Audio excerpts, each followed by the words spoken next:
इस वीडियो में हम सीखने वाले हैं 10th standard Maharashtra board new syllabus history का 9th और लास्ट चैप्टर जिसका नाम है हेरिटेज मैनेजमेंट। ये इसका सेकंड और लास्ट वीडियो है। Encyclopaedias. Encyclopedia is a systematic compilation of information और नॉलेज ऑफ वेरियस टॉपिक्स। देखिए एनसाइक्लोपीडिया किसे कहते हैं। एनसाइक्लोपीडिया उसे कहते हैं जिसमें एक सिस्टमैटिक कलेक्शन और सिस्टमैटिक अरेंजमेंट हो इंफॉर्मेशन का या नॉलेज का, ज्ञान का। अलग अलग विषयों पर होता है वो। द इंफॉर्मेशन और knowledge in encyclopedia is arranged with a specified method. इसमें जो भी इंफॉर्मेशन जो भी ज्ञान अरेंज किया जाता है वो एक विशेष पद्धति से किया जाता है। Organising available knowledge and making it accessible is the main objective of encyclopedia. Encyclopedia का मुख्य उद्देश्य क्या होता है? पूरा जो नॉलेज है अलग अलग विषयों पर, बहुत विषयों पर होता है, तो वो सारा नॉलेज ठीक तरीके से अरेंज करना और वो लोगों को, जो लोग उसे देख रहे हैं, उनको आसानी से जिस विषय में इंटरेस्ट है उस विषय के बारे में इंफॉर्मेशन जल्दी से जल्दी पहुंचाना आसानी से। Benefits of encyclopedia. Encyclopedias make vast volume of knowledge accessible to readers. Encyclopedia के बेनिफिट्स क्या है? तो एनसाइक्लोपीडिया क्या करते हैं, बहुत ज़्यादा ज्ञान जो होता है, बहुत ज़्यादा इंफॉर्मेशन जो पढ़ने वाले हैं उनको अवेलेबल करवा के देते हैं। It can help in satisfying their curiosity. इसमें क्या होता है, लोगों को बहुत कई सारे विषयों में उत्सुकता होती है, कई सारे विषयों का ज्ञान प्राप्त करने की उत्सुकता होती है, तो वो उत्सुकता का समाधान करने के लिए वो एनसाइक्लोपीडिया काम आते हैं। Encyclopedias provide fundamental information on any topic in order to understand it properly. देखिए एनसाइक्लोपीडिया क्या करते हैं, बेसिक इंफॉर्मेशन किसी भी विषयों की देते हैं जैसे उनको, जिनसे उनको ठीक तरीके से समझा जा सकता है। Thus the reader gets motivated to read extensively। इससे क्या होता है, जो भी पाठक है, जो पढ़ने वाला है, उसको वो पढ़ने की और ज्यादा प्रोत्साहन मिलता है। Encyclopedias make the existing knowledge easily accessible to scholars and researchers and also highlight research areas which have not yet received enough attention। देखिए एनसाइक्लोपीडिया क्या करते हैं, जो भी अवेलेबल नॉलेज है वो स्कॉलर्स और रिसर्चर्स को वो उन्हें कलेक्ट करते हैं और उन्हें ठीक तरीके से अवेलेबल करता है, अरेंज करते हैं ताकि पढ़ने वालों को इजीली जाए कोई भी विषय ढूंढना। और जो ऐसे नए एरिया है जिन पर रिसर्च करना आवश्यक है, वैसे भी विषयों उनमें डाले जाते हैं। Encyclopedias are indicators of the state of cultural ripeness of a society. देखिए एनसाइक्लोपीडिया एखादी सोसाइटी में, एखादे समाज में कितने एनसाइक्लोपीडिया छापे गए हैं उससे ये देखा जा सकता है। वो निर्देशक होता है कि इस बात का कि वो सोसाइटी, वो समाज जो है वो सांस्कृतिक दृष्टया वो कितना परिपक्व है, मतलब कितना मैच्योर है, कितना आगे बढ़ा हुआ कल्चर है उनका, कितना एडवांस कल्चर है, वो देखा जा सकता है। The intellectual and cultural needs of a society determine what kind of encyclopedic literature would be created. देखिए समाज की जो भी आवश्यकता होती है, समाज के बुद्धिवादियों की या फिर समाज के संस्कृति की, उसके अनुसार एनसाइक्लोपीडिया साहित्य जो है वो बनाया जाता है।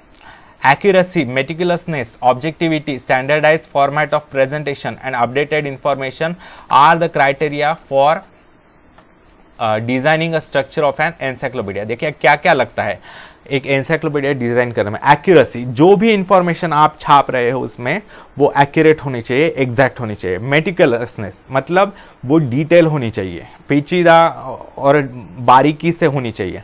ऑब्जेक्टिविटी मतलब जिस सब टॉपिक पर है उसके उसी टॉपिक पर मतलब थोड़ी थोड़ी इंफॉर्मेशन होनी चाहिए। डिटेल तो देना इतना पॉसिबल नहीं है पूरी इंफॉर्मेशन, तो थोड़ी थोड़ी इंफॉर्मेशन देनी चाहिए। स्टैंडर्डाइज फॉर्मेट ऑफ प्रेजेंटेशन मतलब एक विशेष ढांचा बनाना चाहिए और उसी ढांचे से पूरे एनसाइक्लोपीडिया की पुस्तक में वो इंफॉर्मेशन डाली जानी चाहिए। और अपडेटेड इंफॉर्मेशन होनी चाहिए, मतलब लेटेस्ट इंफॉर्मेशन होनी चाहिए। ये क्राइटेरिया है किसी भी एनसाइक्लोपीडिया को डिजाइन करने का।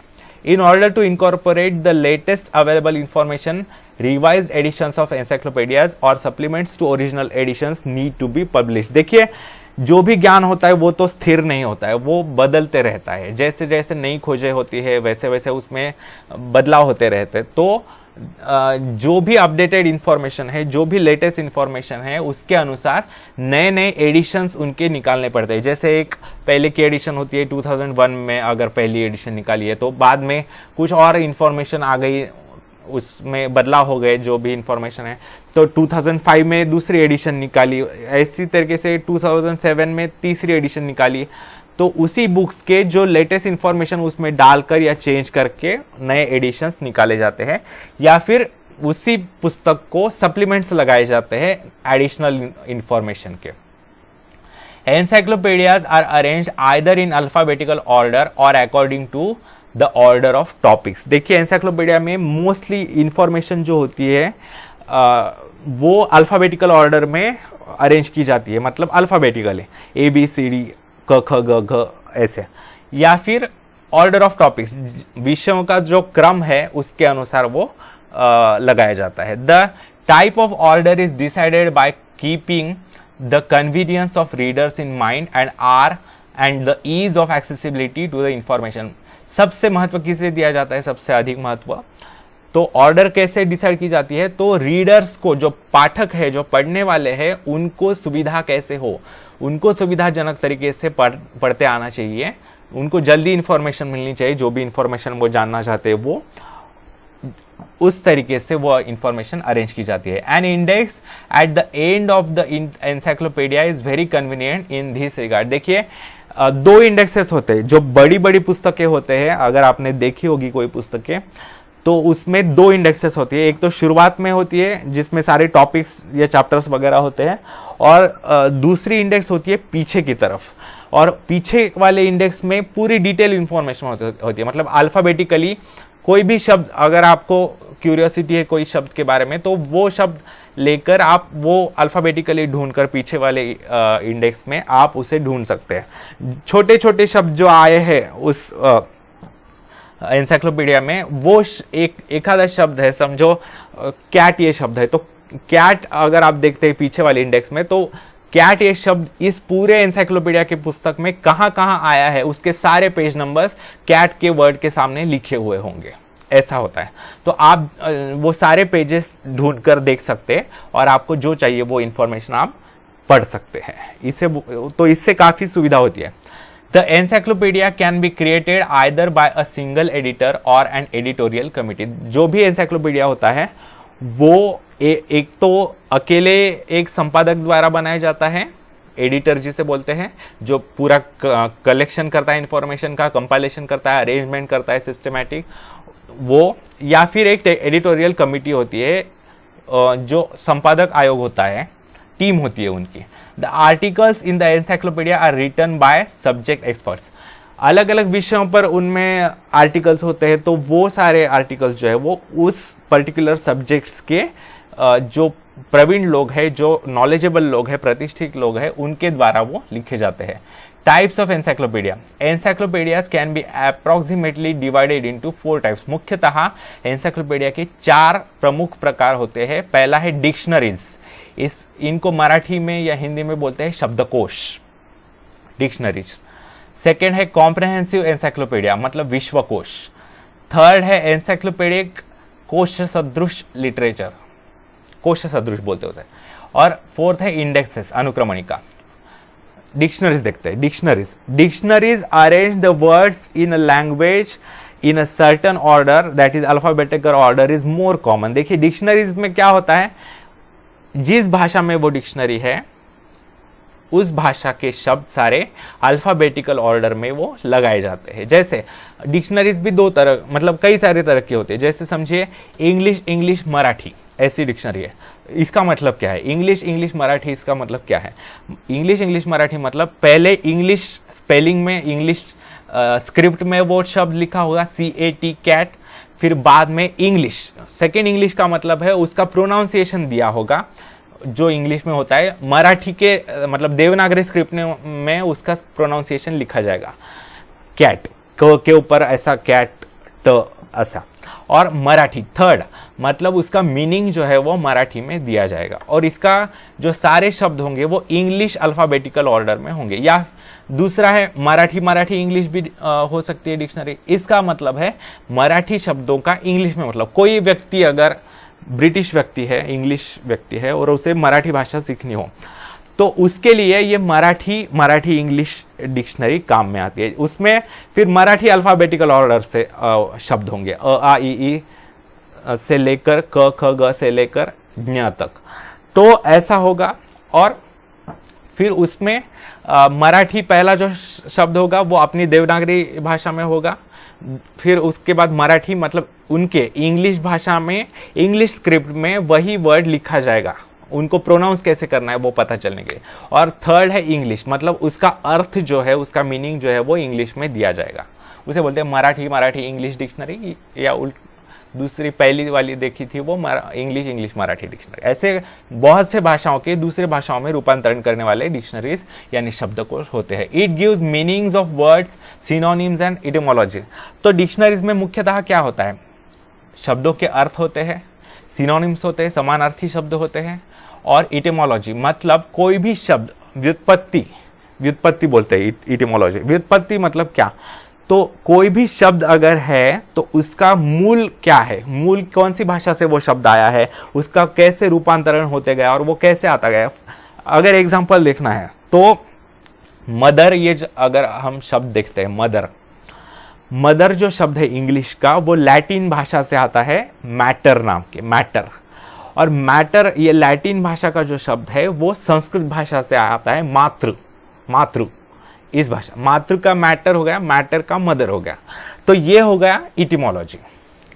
There are various types of dictionaries, comprehensive dictionaries which include only certain types of words. Comprehensive dictionaries मतलब ऐसी डिक्शनरीज जिनमें कुछ पर्टिकुलर शब्द होते हैं। फिर डिक्शनरीज ऑफ टर्मिनोलॉजी मतलब जिसमें अलग अलग डेफिनेशंस होते हैं, अलग अलग। जैसे अगर आप नए नए टेक्निकल टर्म्स जो होते हैं, टेक्निकल शब्द जो होते हैं, साइंटिफिक वर्ड्स जो होते हैं, उनकी डेफिनेशन होती है, उनकी इंफॉर्मेशन होती है। जैसे अगर बायोलॉजी, ये एक टर्मिनोलॉजी हो गई। Biology meaning study of living organisms, ये हो गया है। तो फिर zoology study of animals, botany study of plants.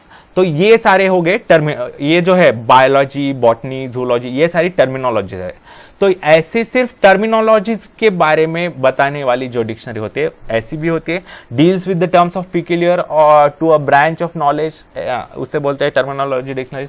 और इटिमोलॉजिकल डिक्शनरी मतलब किसी भी शब्द का ओरिजिन कहां पर है, किस भाषा से वो आया है, किस भाषा से वो रूपांतरित होकर आया है, कैसे वो रूपांतरण हुआ उसका, वो सब बताने वाली डिक्शनरी को इटिमोलॉजिकल डिक्शनरी बोलते हैं। फिर है थिसॉरस मतलब क्या होता है कि उससे रिलेटेड शब्द होते हैं। जैसे सिनोनिम्स, कोई पर्टिकुलर शब्द है तो उससे रिलेटेड शब्द कौन से, सिनोनिम्स होते हैं, समानार्थी शब्द। फिर एंटोनिम्स होते हैं, विरुद्धार्थी शब्द, ऐसे अलग अलग। तो वो सारे शब्द उसमें दिए जाते हैं। डिक्शनरीज ऑफ इडियम्स वगैरह, इडियम्स मतलब जो क्या कहते हैं, प्रोवर्ब्स जैसा ही होता है इडियम्स, कहावतें जिसे कहते हैं वैसे।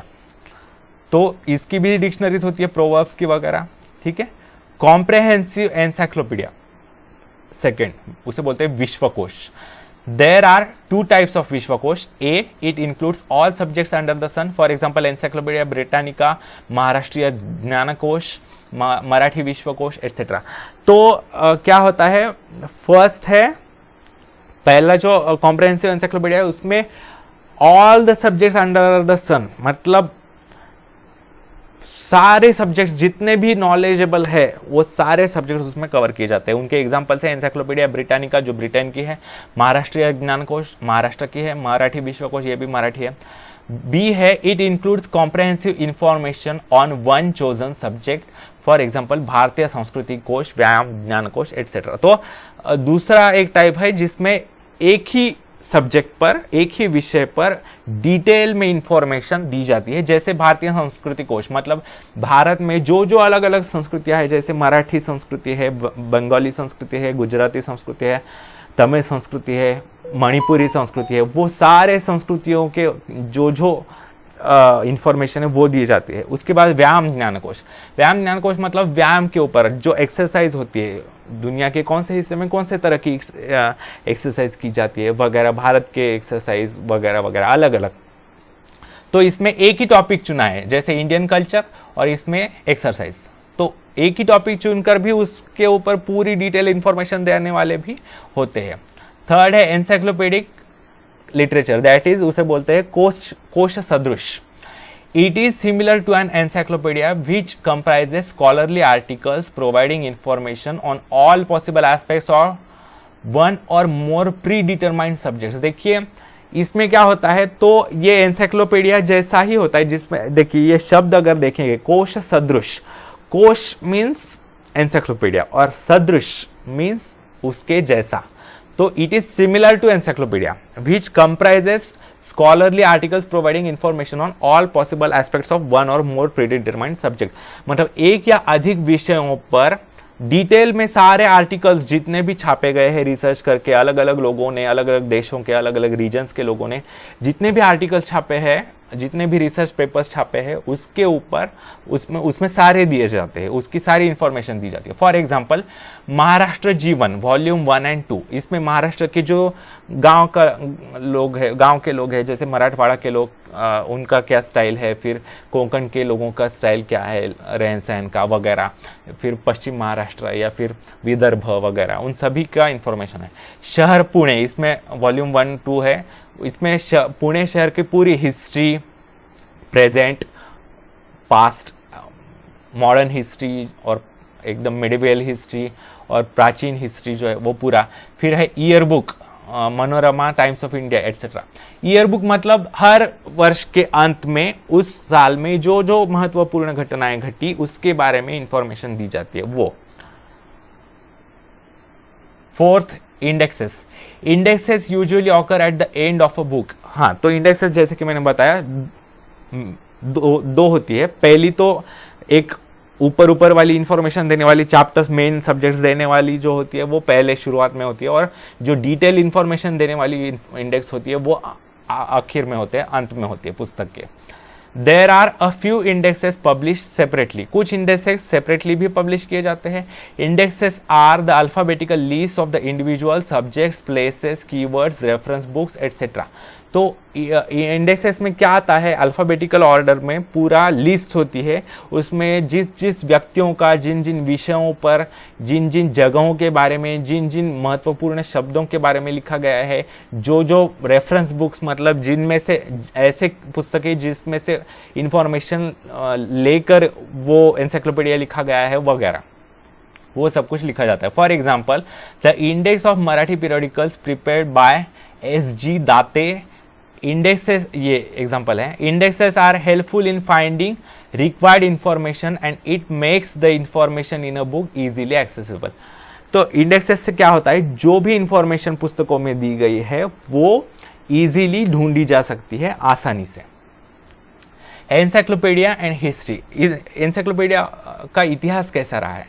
Encyclopedia and history as academic exercises put stress on objectivity. तो ऑब्जेक्टिविटी मतलब जो भी एग्जैक्ट इंफॉर्मेशन है वो देना mostly. Encyclopedias published in various countries and in various languages may differ in their approach because of different priorities। देखिए अलग अलग देशों में प्रदर्शित की जाने वाली जो एनसाइक्लोपीडिया होती है, जो कोश होते हैं, अलग अलग भाषाओं में पब्लिश हो जाने वाले, वो उन देशों के प्रायोरिटीज के अनुसार, मतलब उनमें किन बातों को महत्व दिया जाता है उसके अनुसार वो अलग अलग देशों में बदलते जाता है। There structure is influenced by national policies, ethical values and ideals. तो उनकी रचना जो होती है वो किन किन चीजों से बदलती है? नेशनल पॉलिसीज मतलब जो शासकीय धोरण, मतलब नीति है शासन की, मतलब सरकारी नीति जो है, सरकारी नियम जो है वो। फॉलो करके, फिर एथिकल वैल्यूज, उनकी वहाँ पर जो सामाजिक नियम है, वहाँ पर जो मूल्य है, सामाजिक मूल्य, उसके अनुसार, और आइडियाज, आदर्श जो है समाज की, उसके अनुसार। Encyclopaedias can be a medium of strengthening national identity. तो एनसाइक्लोपीडियाज की मदद से हमारी किसी भी देश की राष्ट्रीय पहचान को स्ट्रॉन्ग किया जा सकता है, क्योंकि उसमें पूरी नेशनल इंफॉर्मेशन डिटेल में दी जा सकती है। फॉर एग्जाम्पल, भारतीय संस्कृति कोश एडिटेड बाय महादेव शास्त्री जोशी, ये एक एग्जांपल है जिसमें पूरे इंडियन कल्चर, इतना हमारा देश बड़ा है, इतनी डाइवर्सिटी हमारे कल्चर में, तो पूरी सारे बारीकी से इंफॉर्मेशन उसमें कलेक्ट की गई है। इसके एडिटर जो है वो महादेव शास्त्री जोशी है। Making knowledge in all spheres of life accessible to everybody can be one of the major drives behind the creation of encyclopedias। देखिए, जो समाज के लोग हैं उनको सभी क्षेत्र से नॉलेज, उनको ज्ञान अवेलेबल करवा देना, ये मुख्य उद्देश्य होता है एनसाइक्लोपीडिया बनाने का। An inspiration to gain and spread knowledge motivates either individuals और a group of people to create encyclopedias. तो ज्ञान बांटने की जो प्रेरणा होती है, जो हमारे पास ज्ञान है वो सारे लोगों तक पहुंचाना है, ये जो प्रेरणा होती है उससे लोगों को एनसाइक्लोपीडिया बनाने की इच्छा होती है। Hence, encyclopedias are looked upon as outstanding achievements of a society। तो जब कोई एनसाइक्लोपीडिया बनाया जाता है तब ये बहुत बड़ी अचीवमेंट देखी जाती है समाज की। ज्ञान जो होता है समाज का अलंकार होता है, आभूषण होता है। It is the manifestation of the collective intellect and creativity of a society. मतलब वो समाज के पूरे मिलजुल कर उन्होंने जो ज्ञान है उनके पास, और जो क्रिएटिविटी है, सृजनशीलता, मतलब नई चीजें बनाने की जो इच्छा है और कल्पना शक्ति है उनकी, पावर, तो इसका प्रतीक होता है एनसाइक्लोपीडिया का बनना। Do you know the following are early encyclopedias. शुरुआती एनसाइक्लोपीडियाज कौन से थे? First, natural history was the first encyclopedia by Pliny the Elder, पहली शताब्दी एडी में, फर्स्ट सेंचुरी एडी में। सेकेंड है encyclopedia, the encyclopedia by Diderot, the French philosopher of the 18th century सी, 18वीं शताब्दी का फ्रांस का वैचारक था, उसका नाम था डिडेरॉट, उसने एनसाइक्लोपीडिया छापा था।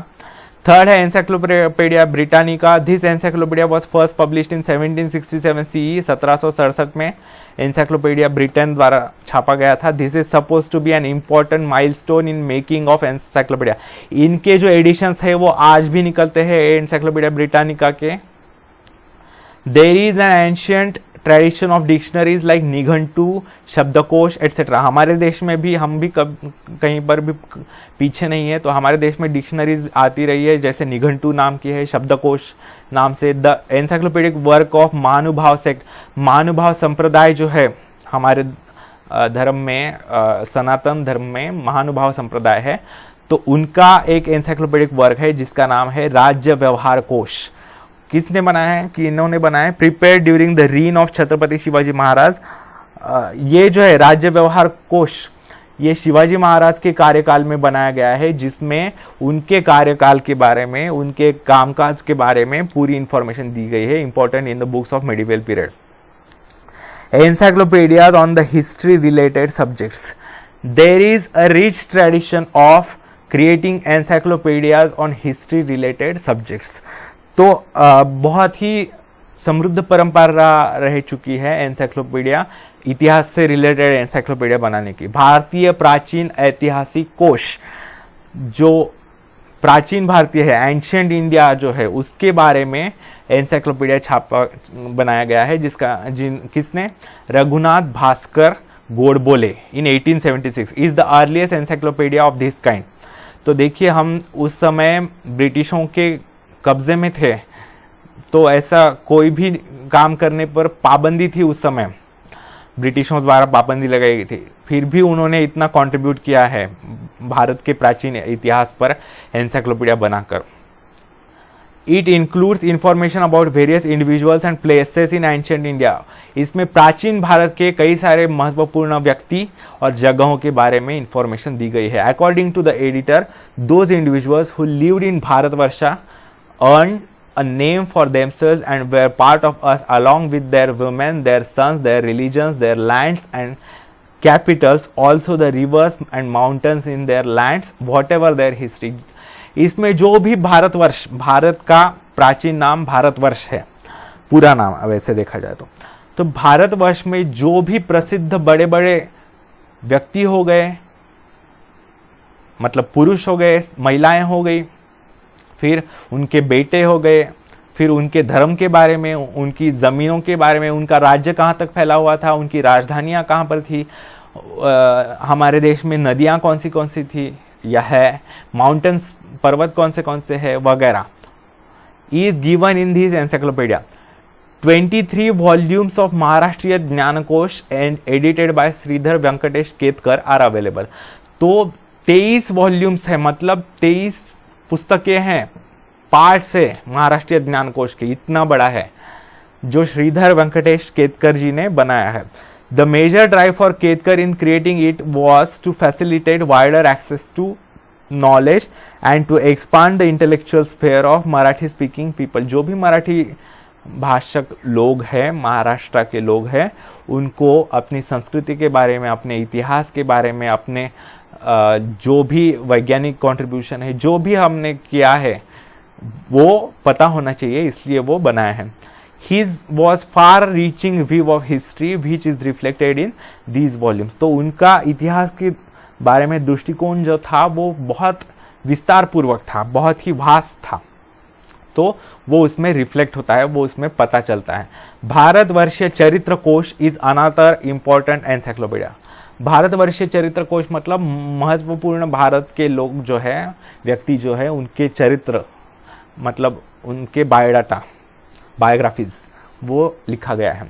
Siddheshwar Shastri Chitrav established committee known as Bharatiya Charitra Kosh Mandal for publishing this encyclopedia. तो सिद्धेश्वर शास्त्री चित्रव ने एक कमिटी स्थापित की, फिर उसके बाद जिसका नाम था भारतीय चरित्र कोश मंडल, उन्होंने वो पब्लिश किया। 3 वॉल्यूम्स वेर पब्लिश, नेमली भारतवर्षीय प्राचीन चरित्र कोश इन 1932।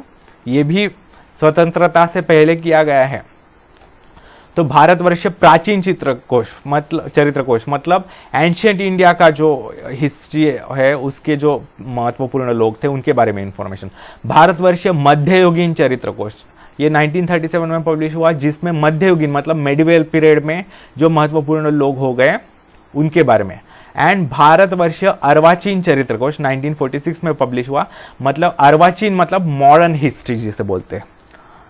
The first volume includes information on the lives of individuals mentioned in the Vedic literature, including Shruti, Smriti, Sutras, Vedangas, Upanishad and Puranas, Jain and Buddhist literature. तो देखिए पहला जो है वॉल्यूम भारतवर्षीय प्राचीन चरित्र कोश, इसमें जो प्राचीन भारत है, अति वैदिक भारत है, हड़प्पा, मोहनजोदारो, जिसमें श्रुति, स्मृति, सूत्र है, अलग अलग ब्रह्म सूत्र वगैरह, वेदांगाज है, वेद के अंग, उपनिषद है, फिर पुराण है, हमारे विष्णु पुराण मतलब जिसे भगवत पुराण भी कहते हैं, शिव पुराण है, उनके बारे में, और जैन धर्मीय पुस्तकें हैं, उनके जो तीर्थंकर है उनके बारे में, बुद्ध धर्म के बारे में, जो गौतम बुद्ध है उनके बारे में, और बुद्ध धर्म मतलब जो जातक कथाएं हैं जिन्हें कहते हैं, जातक कथाएं मतलब गौतम बुद्ध जी ने उनके अवतार से पहले और बाद में जो भी दूसरे रूप में जन्म लिया था, चाहे वो किसी प्राणी में हो, किसी पक्षी के रूप में हो या किसी मनुष्य के रूप में हो, वो सारी उनकी कथाएं हैं, उन्हें बोलते हैं जातक कथाएं, वो सारी है। Similarly other 2 volumes contain biographies of individuals in the respective periods. तो बाद में मध्ययुगीन और अर्वाचीन में मेडिवल और मॉडर्न हिस्टोरिकल पर्सन्स के बायोग्राफीज है। Do you know some special encyclopedias? First, Sangeet Shastrakar व कलावंत यांचा इतिहास, लक्ष्मण दत्तात्रय जोशी। लक्ष्मण दत्तात्रय जोशी द्वारा संगीत शास्त्रकार मतलब जो शास्त्रीय संगीत है, हमारा क्लासिकल म्यूजिक है, वो किन्होंने बनाया, उसका ओरिजिन क्या है, और कलावंत मतलब उनके कलाकार जो है, इनका इतिहास, पूरा हिस्ट्री उनका। सेकेंड है क्रांतिकारकांचा चरित्र कोश, SR दाते। तो SR दाते जी ने पूरे जो क्रांतिकारक है हमारे देश के, जो स्वतंत्रता संग्राम में जिन्होंने अपने प्राण दिए, बलिदान दिया, जो भी हो, भगत सिंह हो, सुखदेव, राजगुरु हो, ऐसे बड़े बड़े क्रांतिकारी है, उनके बारे में पूरी इंफॉर्मेशन दी गई है। It contains biographies and illustrations of about 250 Indian revolutionaries. भारतीय नियरली 250 भारतीय क्रांतिकारियों के बारे में उसमें इंफॉर्मेशन दी गई है। थर्ड है स्वातंत्र सैनिक चरित्र कोश, NR फाटक। NR फाटक द्वारा स्वातंत्र सैनिक चरित्र कोश, जो भी हमारे स्वतंत्रता संग्राम के सेनानी थे उनके बारे में लिखा गया है। It contains the biographies of those who suffered corporal punishment, imprisonment and those who devoted their life for independence movement. जिन्होंने भी जेल में गए, जिनको मृत्युदंड हुआ, और जिन्होंने अपने भारत की स्वतंत्रता के लिए अपने पूरा प्राण न्योछावर कर दिए, उनकी सारी इंफॉर्मेशन है। स्थलकोश, स्थलकोश, स्थल मतलब जगह, कोश मतलब इंफॉर्मेशन, कोश का मतलब तो बताया एनसाइक्लोपीडिया, मतलब ज्योग्राफिकल एनसाइक्लोपीडिया है ये एक तरह का। Geographical information is essential for historical studies. देखिए किसी भी हिस्ट्री अगर जानिए तो वो कहां पर घटी है वो भी पता होना चाहिए। तो encyclopedias giving information about historical places are available, तो उन्हें बोलते हैं स्थलकोश। फर्स्ट है स्थानपोथी, 14th century CE। स्थानपोथी लिखा गया है, is an encyclopedic text which is compose by Muni Vyas of महानुभाव सेक्ट। महानुभाव संप्रदाय के मुनि जो थे, ऋषि जो थे व्यास नाम के, उन्होंने, महाभारत लिखने वाले व्यास अलग है, ये अलग है, तो 14वीं शताब्दी में उन्होंने स्थानपोथी नाम की एनसाइक्लोपीडिया लिखा है। It describes all those places visited by Chakradhar Swami, the founder of महानुभाव सेक्ट। महानुभाव संप्रदाय के जो संस्थापक थे चक्रधर स्वामी, उन्होंने भारतवर्ष में पूरे जहां जहां पर उन्होंने भेंट दी, जहां जहां पर विजिट की, उन सारे जगहों के बारे में और उनकी पूरी जर्नी के बारे में इंफॉर्मेशन दी गई है। It gives us an inkling about Maharashtra in those days. तो ये जो है उस समय के महाराष्ट्र का बारे में भी थोड़ी इंफॉर्मेशन, थोड़ी आइडिया, कल्पना हमें देता है। It also gives details about the time, place and background of events described in Lila Charitra. Lila चरित्र में जो इंफॉर्मेशन है, जो भी जगह के बारे में या फिर समय के बारे में, कई सारे महत्वपूर्ण घटनाओं के बारे में, उसके बारे में इंफॉर्मेशन प्राप्त होती है। Hence it is a very good source for writing about the life of Chakradhar Swami. Chakradhar Swami के जीवन के बारे में लिखने के लिए या इंफॉर्मेशन प्राप्त करने के लिए ये बहुत ही महत्वपूर्ण एनसाइक्लोपीडिया है। Second, Prachin Bharatiya Sthalkosh, 1969। Siddheshwar Shastri Chitrav compiled this encyclopedic book. तो ये प्राचीन भारत के जो महत्वपूर्ण स्थान थे उनके बारे में इंफॉर्मेशन है, इसमें सिद्धेश्वर शास्त्री चित्रव जी ने बनाया है। It provides information about various places mention in वैदिक लिटरेचर। वेद काल में जो भी जगहें वेद काल में वेदों में बताई गई है, जैसे सरस्वती नदी जो आज लुप्त हो चुकी है। अगर आपको पता हो तो आज का जो प्रयागराज नगर है, वहां पर ऐसा माना जाता है कि 3 नदियां मिलती है, सरस्वती, यमुना और गंगा। ऐसी 3 नदियां हैं, उसमें से सरस्वती नदी जो है वो विलुप्त हो चुकी है अब।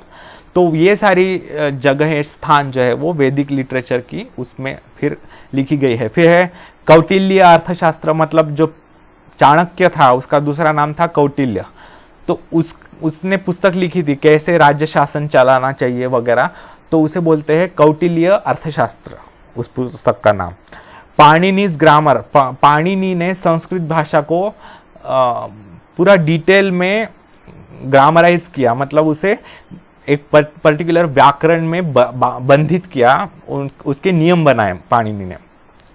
वाल्मीकि रामायण, वाल्मीकि जी ने जो रामायण लिखा वो महाभारत है, पुराण है, मेडिवल संस्कृत, मध्ययुगीन संस्कृत साहित्य एंड शब्दकोश। Also in Jain and Buddhist literature, Jain धर्मीय और बुद्ध धर्मीय जो साहित्य है वो in Greek, Chinese, Persian literature, जो भी ग्रीक भाषा का है, चीनी भाषा का है, फारसी भाषा का साहित्य है, वो भी इसमें लिखा गया है। इन सभी साहित्यों में भारतीय जगहों का जो जो उल्लेख है वो सारा उल्लेख इसमें किया गया है, कौन से कहाँ पर है और कहाँ पर किसे क्या कहा जाता था। जैसे जो फारसी लोग थे वो सिंधु नदी को हिंदू बोलते थे और सिंधु नदी के बैंक पर रहने वाले लोग जो है वो हिंदू, ऐसा हो गया नाम ऐसे। तो चाइनीज लोग भी इंदू बोलते हैं, आज भी इंदू बोलते हैं इंडिया को, ठीक है। ग्रीक जो है वो सिंधु रिवर से ही हिंदू हो गया फारसी में और बाद में इंडस हो गया ग्रीक में, ठीक है, और इंडस से इंडिया नाम हो गया हमारा।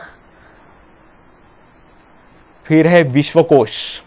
The chief minister of Maharashtra honourable Shri Yashwantrao Chavan initiated compilation of Marathi Vishwakosh through Maharashtra Rajya Sahitya Sanskriti Mandal with a view to enhance the sphere of Marathi language and literature. तो पहले जो मुख्यमंत्री थे महाराष्ट्र के आदरणीय यशवंतराव चौहान, उन्होंने मराठी विश्वकोश बनाने की प्रेरणा ली और उसे काफी प्रोत्साहित किया।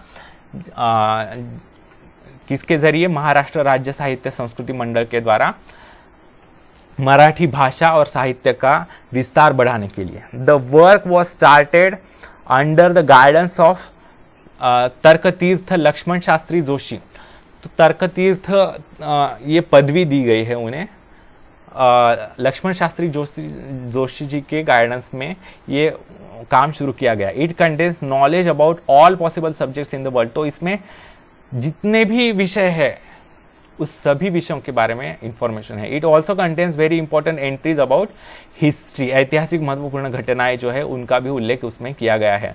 भारतीय संस्कृति कोश 10 volumes of Bharatiya Sanskriti Kosh were edited and publish by Mahadev Shastri Joshi.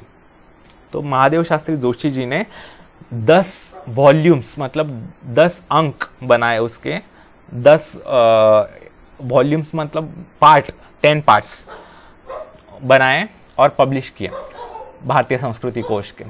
These volumes contain information about Indian history, geography, various ethnic, lingual groups, local history of those groups, their festivals and their cultural aspects. Bharat में भारत का इतिहास, भारत का भूगोल, भारत की अलग अलग परंपराएं, जो लोकल परंपराएं हैं, वो भारत की अलग अलग भाषाएं, छोटी छोटी भी भाषाएं, हमारे देश में हजारों भाषाएं हैं। लोकल हिस्ट्री जो है फिर उसके बाद लोकल फेस्टिवल्स है कई सारे, उनके और उनकी सांस्कृतिक महत्व उसके बारे में इंफॉर्मेशन है।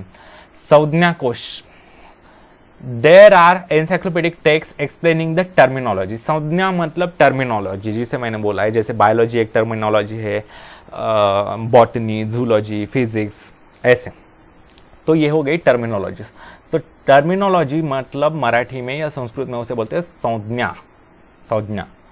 For instance colonialism. कॉलोनियलिज्म मतलब क्या? तो कॉलोनियलिज्म मतलब एक देश ने दूसरे के ऊपर कब्जा करके उस देश की संपत्ति पूरी लूटकर अपने देश में लेके जाना, उसको पॉलिटिकली डिपेंडेंट बनवाना, उसे इकोनॉमिकली डिपेंडेंट बनवाना, उन्हें ऐसे उसे बोलते हैं कॉलोनियलिज्म। ये ग्लोबलाइजेशन है, वो हमने देखा है, वैश्विकीकरण वगैरह of history. Such text are very useful for the teachers of history. तो ऐसे जो होते हैं संज्ञा कोश वगैरह, वो इतिहास के टीचर्स को ही नहीं, स्टूडेंट्स को भी काफी काम के होते हैं। School, college and university teachers of history can find ample opportunities in the field of publication of encyclopaedias. जो भी पाठशाला के शिक्षक है या महाविद्यालयों के या विश्वविद्यालयों के शिक्षक है इतिहास के, उनको ऐसे विश्वकोश, शब्दकोश बनाने में काफी उन्हें स्कोप होता है, अपना ज्ञान देने का काफी स्कोप होता है। Encyclopaedias of all types require experts in history. देखिए, किसी भी तरह का एनसाइक्लोपीडिया हो, उसे बनाने के लिए हिस्ट्री के एक्सपर्ट्स लगते ही है, इतिहास तज्ञ जो होते हैं वो लगते ही है। Every subject has a developmental history.